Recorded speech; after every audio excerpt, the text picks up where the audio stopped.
We've recently made some updates to the client's quick filter option.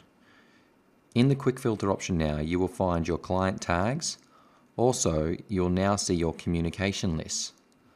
If we have a look at a client, Will and Karina Blackwell, and we go into the information section located on the General tab, you will see that we can add client tags to this record to put them in any sort of custom client group we may want to find. But we can also see that we can put any contact that is on this client card in a certain communication list. Remember, communication lists are your email lists that you'll send out to your client that they can unsubscribe from. So at the moment we have Will on the weekly open home and new listing alert, and his wife Karina on the new listing alert and quarterly update. When they receive those emails from those lists, they will have the option to unsubscribe from them or unsubscribe from all. If we update this general information now, we can see that this whole client card is now tagged in the VIP list. We can also see that their communication lists are there.